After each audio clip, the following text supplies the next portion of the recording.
Jeff Sokol here. I'm at my house, and on the new place, I found a hatchet, and here she is.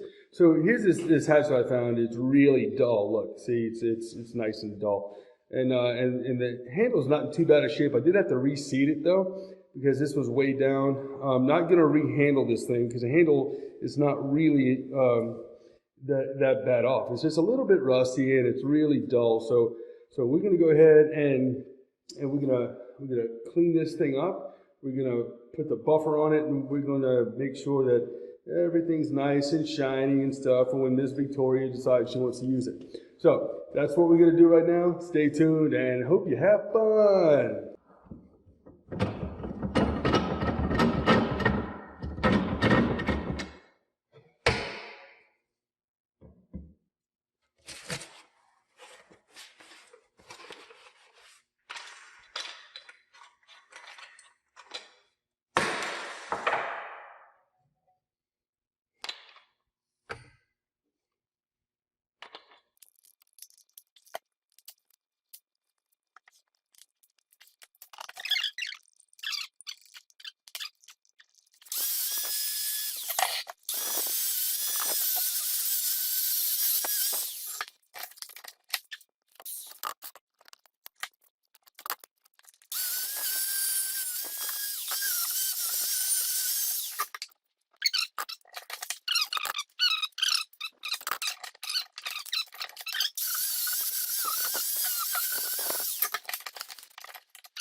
She is nice and polished up, or about as polished as I feel like getting her at this moment. Now, let's go ahead and sharpen her, shall we? Probably do a little bit better than that. Polish that up too. See that? Isn't that pretty? Nice, huh? Okay, so what we're also going to do is that we're going to put some linseed oil in here as well, whenever we're finished up, to kind of help that help that wedge swell a little bit. Let's keep on going.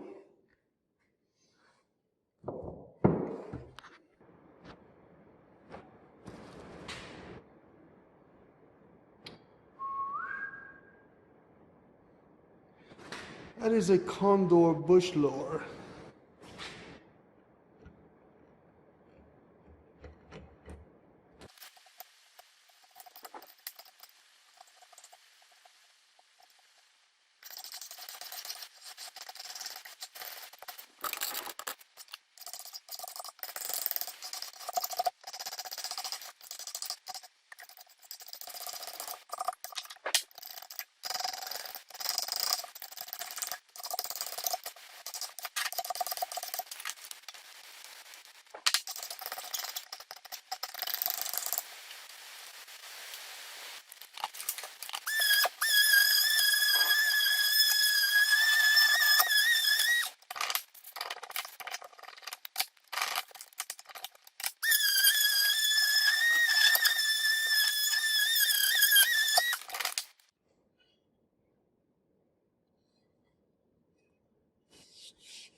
Pretty.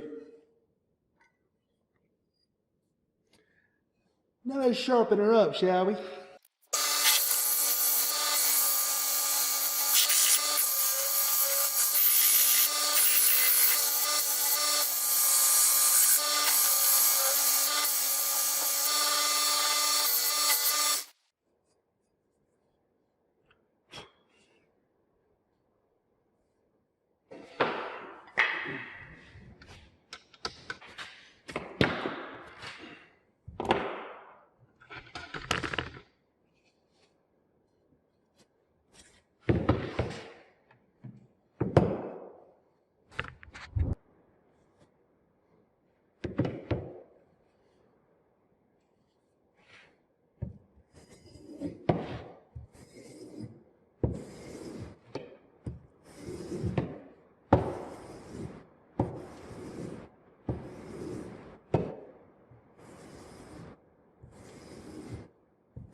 I don't know if you can see, but that little slurry that's on there, that's what I'm after.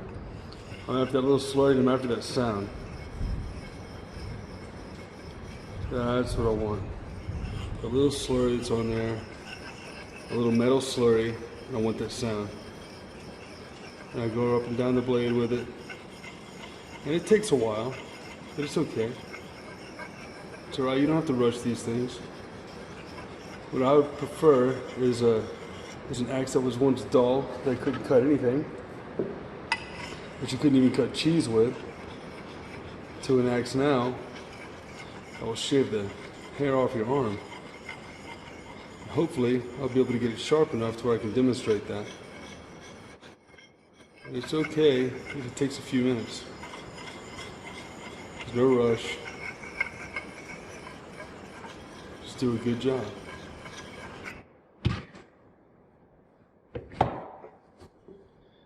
You see that slurry right there? That's what I want. That right there. That's it. I know I have poor lighting here, guys. I'm gonna get better lighting. I'm just getting over here to this new house, this new shop, which I love. Hopefully, I never want to leave it.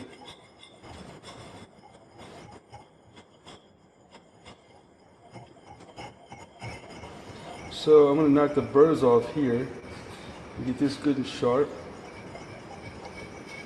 on the stone here. And I have a really cool stone. I have an old one too.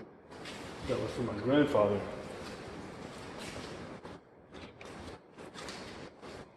This is a much older stone. That is one of my personal treasures, really. You know, it's nice to have these things. It reminds you of your grandfather.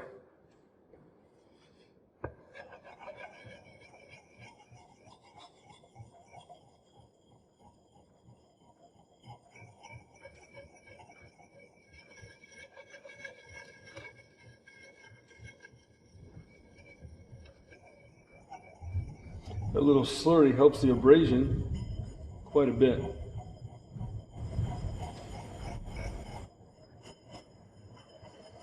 I feel so blessed to have been able to move to the Northwest, be able to do these things and show you guys what it is that I like to do. And it's really the simpler things in life, right? It's the simple things in life that make us the happiest. Oh yeah, it's getting there for sure.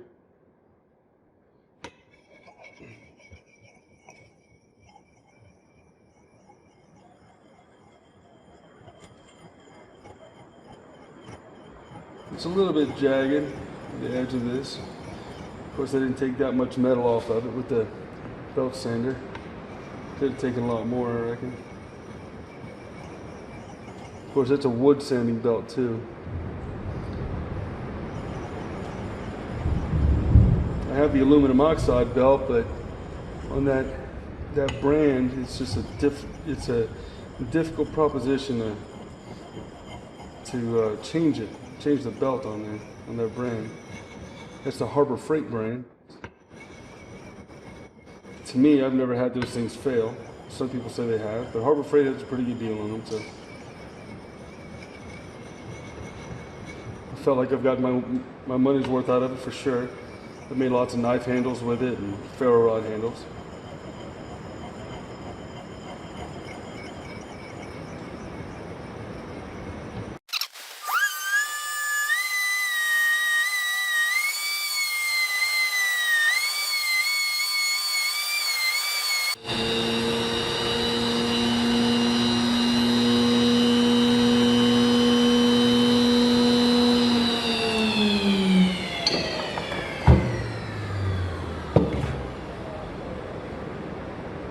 Never underestimate that buffing wheel on that 3-inch bench grinder from Harbor Freight.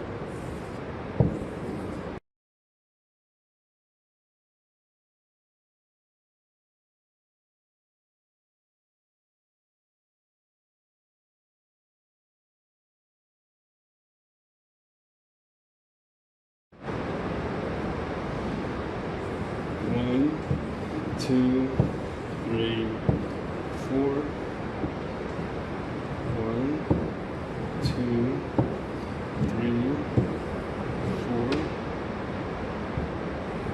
1, 2, 3, 2, 3. 1, 2, 1, 2,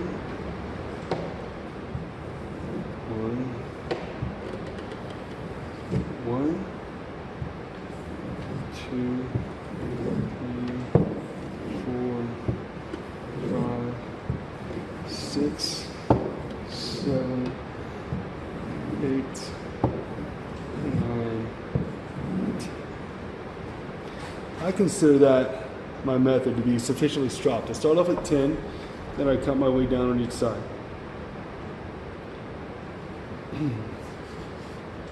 So it's not looking half bad compared to where we started, right? And now let's see how sharp she is.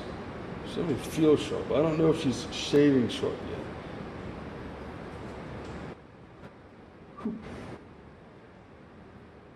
That would be an affirmative. Just cut myself.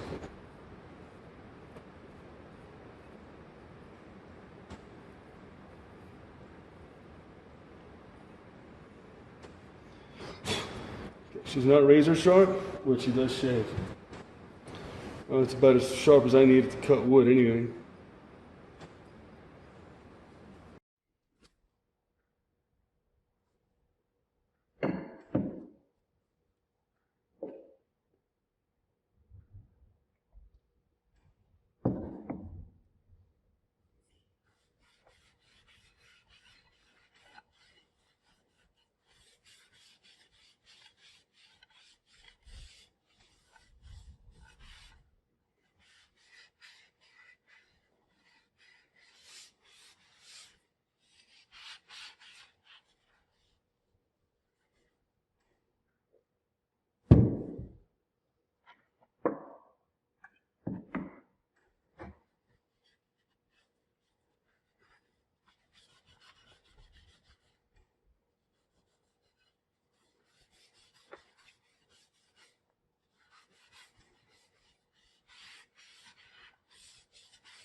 So maybe I'll go ahead and make a collar for this. What do you think? Would you like to see that? Put a thumbs up in the video and let me know in the comments if you'd like to see me make a leather collar to go around this hatchet here. Kind of strengthen up the neck here a little bit. I think it'd be pretty cool. What do you think? Let me know.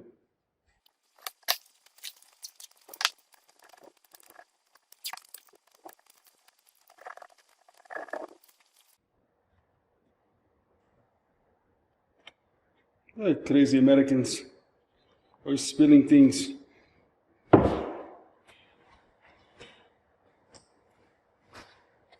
There we go. That was just the right amount, just enough, huh? Okay, we're spilling it. We're not spilling it. We don't have enough in there. If we spill a little bit, that's okay. We won't cry. We're spilt oil. Right? So we're just putting a little bit of linseed oil, or a lot of bit of linseed oil in here, in the top, trying to make it a little boat for it to drown in.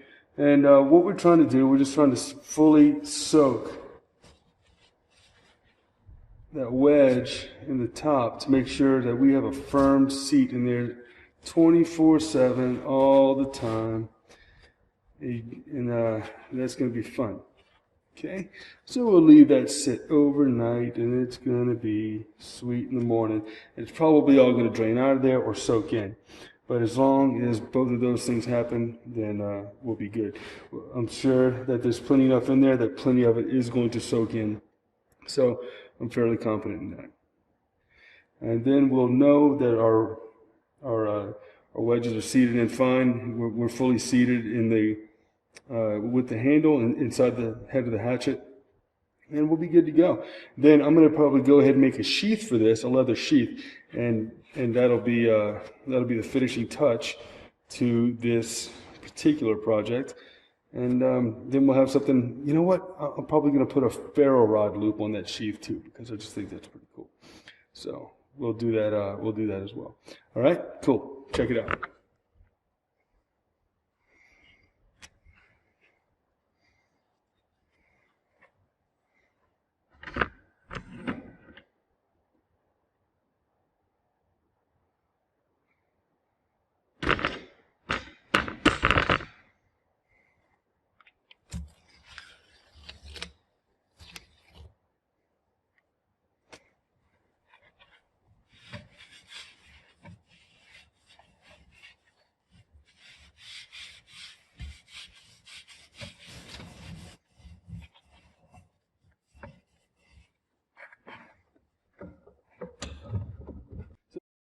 So we're going to go ahead and oil up our axe handle again, and we're going to keep on oiling it until it retains it. And I got this from Wrangler Star. He said to go ahead and use oil on your handles, you know, once a week, or once a day for a week, once a week for a month, once a month for a year, then once a year. So this handle had varnish on it before, and we removed the varnish, so we're just going to go ahead and protect it with this here boiled linseed oil. And it's not the most beautiful handle I've ever seen, and it's not anything about that. You know, it's more that this is just the handle that was on it, and it's highly functional. It fits my hand really well, so I decided not to change it because I really don't see a whole lot wrong with it, really, to be honest. I think it works just fine the way it is, and we'll see. You know, it's only time will tell with use. But I think it works just fine, and I'm going to go ahead and probably carry this as part of my pack. And no, it's not a Grand Force Brooks or anything like that, and it doesn't have to be. You know, it's just you know, for close stuff. You know, for just around the house and stuff like that. I'll go ahead and carry it for when my son and I are going camping and stuff like that. I believe it'll serve the purpose just fine. So I say we go ahead and now that we have it cleaned up and sharpened and protected with oil, let's go ahead and make a sheath for it, and I'll make a collar for it as well to go ahead and go around here and protect the neck on this thing. Awesome. Let's do that. Okay, I know that was pretty rugged, pretty rough and tumble job of fixing an axe handle. So that's what I had for today online for a project, as well as making some of these. These are ferro rods that I make. I usually make them out of spalted oak when I can find spalted oak just like this, and so I'll take them and I'll fashion them here on the belt sander, and I'll put a ferro rod in there, usually wrap some leather around it or whatever, and I'll have a good old time just fashioning ferro rod handles. These things last a long time, guys. These things will last you forever. 20,000 strikes on these half-inch rods here. Here's another one of my favorites that I made for myself. I'm going to be putting brass pins in here, okay, just for the lanyard holes. I don't have it on this one because I didn't happen to have any brass pins when I made this one. This is one of my favorite little ferro rods that I keep in my pack and whenever I go out. And we go out pretty often. We'll also put these little tassels on if you like, just kind of as a lanyard. We also have paracord and other stuff like that. If that's what you want, guys, check out my Etsy page. It's down here below if you want one of these ferro rods. I'm going to leave a link in the description on our Etsy page so you can go and get one of our ferro rods. And hope you enjoyed this video, guys. Please like, share, subscribe.